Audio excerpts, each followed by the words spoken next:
السلام علیکم ورحمۃ اللہ وبرکاتہ۔ محرم کے مہینے میں شادی کرنا جائز ہے یا نہیں؟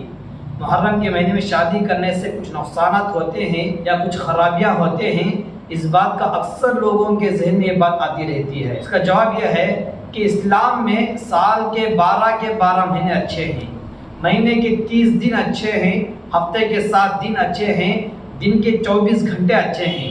اسلام نے کسی وقت کو برا وقت نہیں کہا، کسی دن کو برا دن نہیں کہا، کسی مہینے کو برا دن نہیں کہا۔ تو جس طرح دوسرے مہینے میں شادی کرنا جائز ہے، اسی طرح محرم کے مہینے میں بھی شادی کرنا جائز ہے۔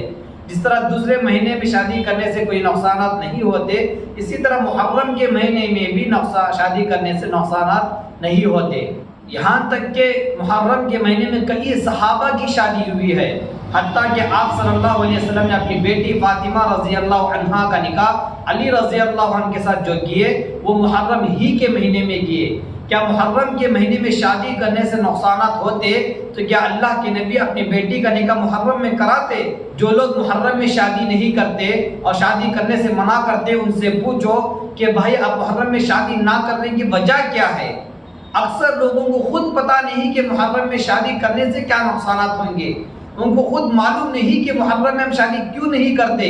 بس ان کے ذہن میں ایک ہی بات، وہ کہیں گے کہ ہمارے بڑے لوگوں نے پہلے سے اسی طرح محرم میں شادی کرنے سے روکتے ہیں، محرم میں کوئی شادی نہیں کرتے، ہم بھی محرم میں شادی کرنے سے روک رہے ہیں، ہم بھی محرم میں شادی نہیں کرتے، اپنے بڑوں کو دیکھ کر سیکھ رہے ہیں۔ آپ سے میں پوچھنا چاہتا ہوں، آپ کے بڑے لوگ زیادہ جانتے ہیں یا اللہ کے نبی بہتر جانتے ہیں؟ ظاہر سی بات ہے کہ اللہ کے نبی سے بہتر دنیا میں کوئی جاننے والا نہیں ہے۔ تو اللہ کے نبی خود محرم کے مہینے میں اپنی بیٹی کا نکاح کیے، تو ان بڑے لوگوں کی بات کو لے کر آپ کیوں عمل کر رہے ہیں کہ آپ صلی اللہ علیہ وسلم کی بات پر، آپ کے عمل پر آپ کو بھروسہ نہیں؟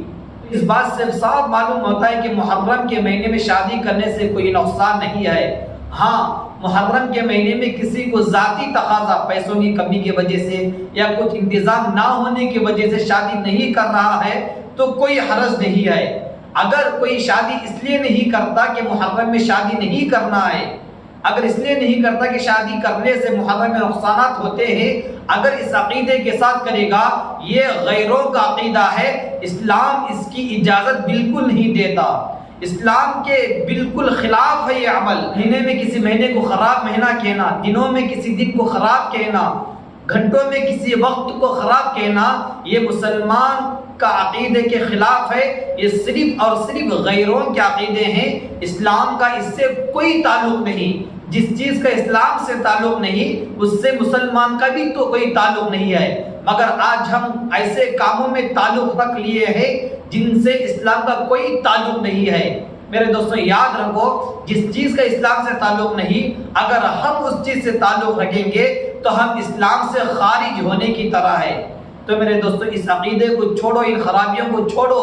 محرم میں شادی نہ کرنا، محرم منحوس کا مہینہ ہے، محرم میں شادی کرنے سے نقصانات ہیں، ان سب خیالات کو اپنے ذہن سے ہٹا دو۔ جو شریعت کہتی ہے اس بات کو مانو، اپنے باپ دادا بڑے لوگ جو کہتے ہیں وہ اسلام نہیں ہے، قرآن اور حدیث صحابہ کا عمل جو کہتا ہے وہ اسلام ہے۔ اگر قرآن کے خلاف ساری دنیا والے مل کر کوئی بات کہے تو ساری دنیا والوں کی بات کو توڑ کر ہم قرآن اور حدیث کی بات کو مانیں گے، مگر یہ محرم میں شادی بیاہ نہ کرنے کی بات جو ہے، سارے دنیا والے تو دور کی بات، دنیا میں کچھ لوگ کہتے ہیں، وہ بھی کیسے لوگ جو عالم نہیں، جو مفتی نہیں، جو پڑھ کر نہیں، جو ان پڑھ ہیں، جو صحیح طریقے سے پڑھ کر نہیں، جو قرآن اور حدیث کو صحیح نہیں جانتے، وہ لوگ کہتے ہیں۔ اکثر علماء، مفتیاں، جن اولیاء سے جن کا تعلق ہے، وہ لوگ قرآن اور حدیث کو جاننے والے سب یہی کہتے ہیں کہ محرم کے مہینہ منحوس نہیں، محرم میں شادی کر سکتے ہیں۔ آپ قرآن حدیث کو جاننے والے کی بات کو چھوڑ کر قرآن کا ایک حرف، حدیث کی ایک حدیثوں میں ایک حدیث تک نہ جاننے والوں کی بات کو لے کر اس پر عمل کریں گے تو یہ آپ کی نادانی ہے، آپ کی آخرت برباد ہو رہی ہے۔ اللہ کے واسطے ان برے خیالات کو چھوڑ دو۔